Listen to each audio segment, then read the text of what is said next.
Welcome to the Rum Revival. My name's Arminder. Today we're drinking Black Tot Finest Caribbean Rum. Now the day that I'm releasing this video, July 31st, happens to be Black Tot Day. Now that's not a day created to celebrate this rum. Instead, it's kind of the other way around. This rum and the brand's name is a reference to Black Tot Day. What's Black Tot Day, you ask? Well, it's the day that the British Royal Navy stopped serving daily rum rations to their sailors. And no, that didn't happen like in 1857. No, that actually happened on July 31st, 1970. Yeah, that's right. British sailors were getting a daily ration of rum up until 1970. That's kind of crazy if you think about it. That wasn't all that long ago. And this tradition in the British Navy went back a couple of hundred years. Now, what was served to those sailors as their daily ration varied. Originally, they were served beer or wine, and if those weren't available, then things like brandy and rum were an option. Eventually, in the early 1800s, rum kind of became the spirit of choice for the daily rations.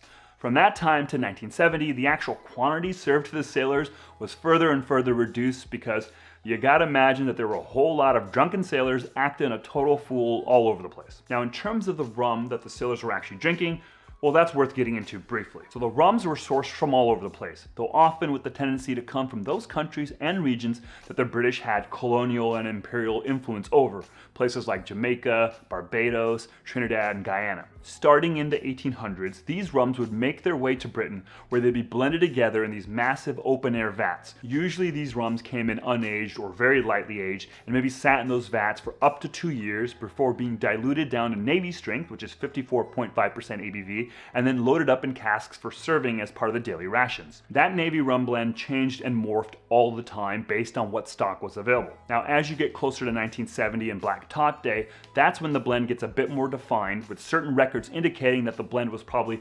60% rums from Guyana, 30% rums from Trinidad, and then the remaining 10% being from all over the place. It's the flavor profile of this particular blend of rums that modern Navy-style rums are often trying to emulate. Rich and lush, savory, earthy, hints of smoke. Now, the Black Tot brand is a private label brand owned by Elixir Distillers in Scotland.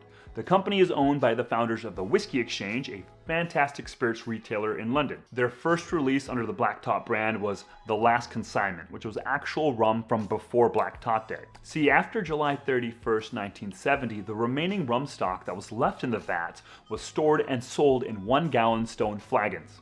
Eventually, the owners of Elixir started buying up as many flagons as they could find, most of which were from 1970, though they were able to get their hands on some flagons from the 1950s. They then blended those flagons together and released it as The Last Consignment for a cool $800 to $1,000 a pop. Now, I've had a small pour of it, and boy was it something else. Given the limited nature of those flagons, that release, and its very high price point, it made sense that Elixir Distillers wanted to eventually create a new blended rum that was an affordable flagship for the brand.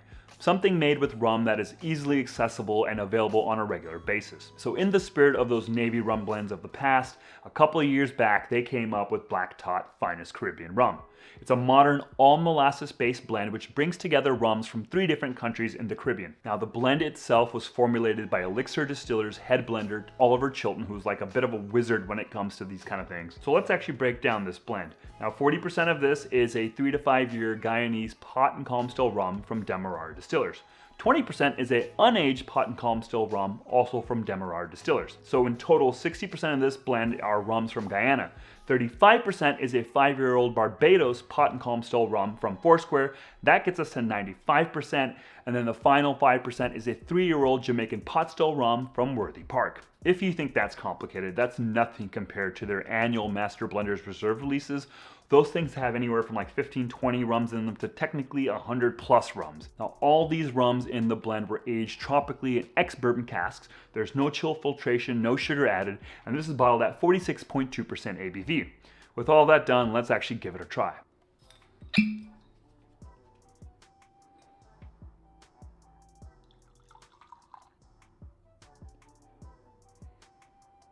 So the first thing that I'm picking up here are these high and bright notes of orange peel, which seems to then morph into some like melon fruitiness. And melon's not a note that I often pick up in rum, so I'm kind of digging it here. Now, after you get past those high notes, there are these lower, deeper notes that really grab your attention. There's like rich brown sugar syrup, notes of creme brulee, and like gooey fried bananas.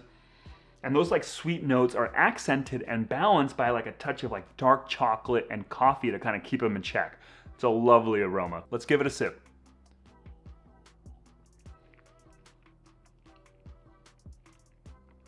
yeah. So I'm getting notes of a little bit of toffee, a little bit of coffee as well, some bitter chocolate, some salted caramel, and they kind of happen kind of in rapid succession, but they also come together. And there's also like these hints of like cinnamon and cloves. And then there's like this note of like zesty, zippy ginger that kind of gets rounded out by some raisins.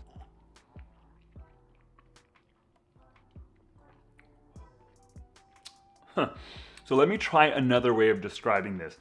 It's got this center of gooey molasses, treacle, and like caramel and dark chocolate wrapped in this shell of like holiday baking spices and ginger. In a way, this kind of reminds me of Christmas. Imagine like a holiday spiced black tea coffee mocha, but without any milk. I know that doesn't kind of really make any sense, but yeah, that's kind of what it's going for. Or this kind of tastes like a Christmas cake or a Christmas pudding drizzled with caramel and dark chocolate. Now, I've never actually had a Christmas cake or Christmas pudding. Seems like a very British thing, so I'm not entirely sure what those taste like, but this tastes like what I imagine those taste like, if that makes sense. Now, with all those descriptions I just gave, this might seem like a very rich and heavy, viscous rum, but it's actually not. It's actually very bright and surprisingly dynamic and lively on the palate. Some Navy-inspired rums tend to be fairly one note with a big emphasis on the rich, savory Guyana notes. Here, the flavors you expect are there, and they start kind of leaning in the direction of lavish and comforting, but there's this really interesting kind of bright high notes that seem to bounce around outside of that core, making this a much more engaging drinking experience. It's funny because I don't know if I've actually ever had this in a cocktail. Because of how unique and dynamic it is on the palate, all I've ever wanted to do is just kind of sip this straight. Now, the Black Tot website has tons of different cocktail specs with this rum, and every event they do, they seem to have like this pretty long list of cocktails, but man, I just want to sip this straight. What I really like is that it's a great balancing act between all those flavors and aromas of those different countries in the blend. What I really like about the rum world is that there tends to be a big appreciation and drive for creating interesting blends.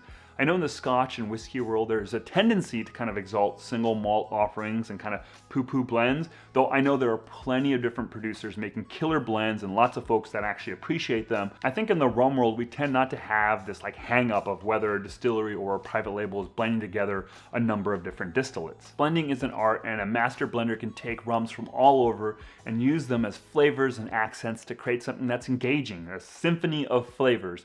Something that is greater than the sum of its parts. And I think that's super interesting. Well, there you go. That's my spiel about Black Tot Finest Caribbean Rum and Black Tot Day. I don't know about you, but sometimes it feels like every day is like some sort of national or world like spirit or cocktail day. Most of the time it feels like fairly contrived and arbitrary, but at least with this one, at least it's tied to an actual legitimate historical event and date. Man, let me tell you, this sure beats having to celebrate like National Malibu Pineapple Daiquiri Day. That's for sure. Thanks for watching. Cheers.